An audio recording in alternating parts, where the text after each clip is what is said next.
જય દાસારામ રસીલા સગર બ્લોગ્સમાં આપ બધાનું સ્વાગત છે। આજની દિનચર્યા થઈ ગઈ છે મારી ચાલુ પૂજાથી। હજી તો નીચે પહોંચી પવનના લીધે કંકુ ઢોરાઈ ગયું ચોખામાં। પહોંચી ગયા પૂજાના સ્થાને। બધાએ ગોપીઓ પૂજા કરે છે। આટલા વર્ષમાં મેં કોઈ દી પૂજા કરી નથી, હું પહેલી વાર પૂજા કરીશ। મને બધાએ ગોપીઓ શીખડાવશે। કોણે કોણે કાંઠાના ગોરમાની પૂજા કરી છે એ મને જરૂરથી કોમેન્ટમાં કહેજો।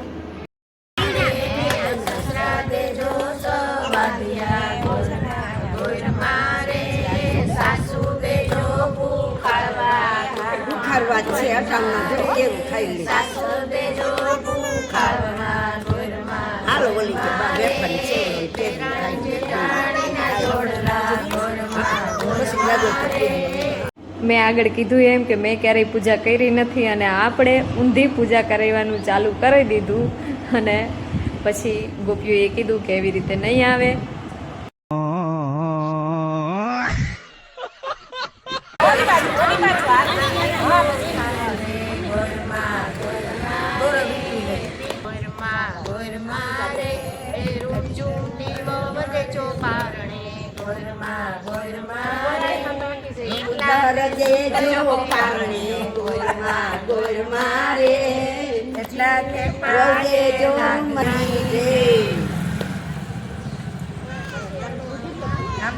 ગોરાણી માએ સંભળાવી દીધી અમને બધાને વાર્તા। અમે બધાએ વાર્તા સાંભળી લીધી છે અને તમે પણ સાંભળો થોડીક। કોઈની સાથે વાતચીત કરવી નહીં, સ્નાન કર્યા પછી પણ પર પુરુષનો મોં જોવું નહીં, સ્નાન કર્યા પછી સૂર્ય દર્શન પછી ગાઈ નાખી ધૂન।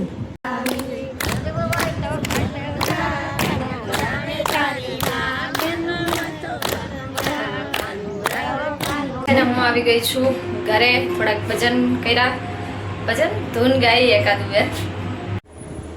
તો કાલે જવાનું છે અમારે ગોરમાને પધરાવવા, તો તમે કાલનો બ્લોગ પણ જોજો।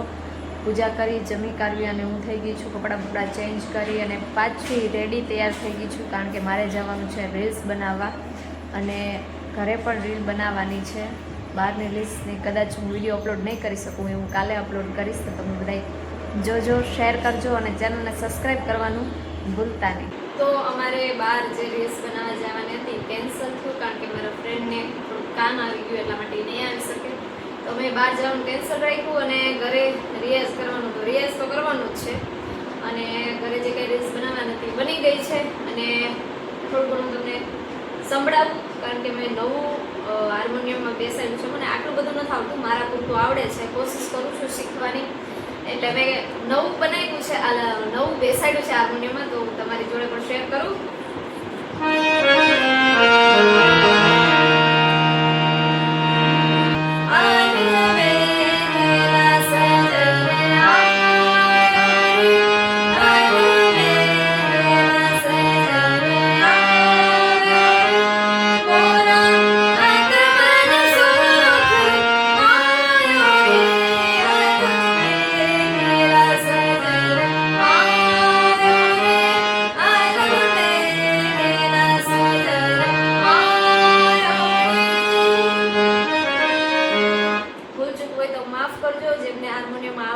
જે સ્વરના જ્ઞાન છે, મને એટલું બધું હાર્મોનિયમ મારા પૂરતું આવડે છે, એટલે શીખીએ છીએ, કોશિશ કરીએ છીએ। બોલજો કોઈ તો માફ કરી દેજો।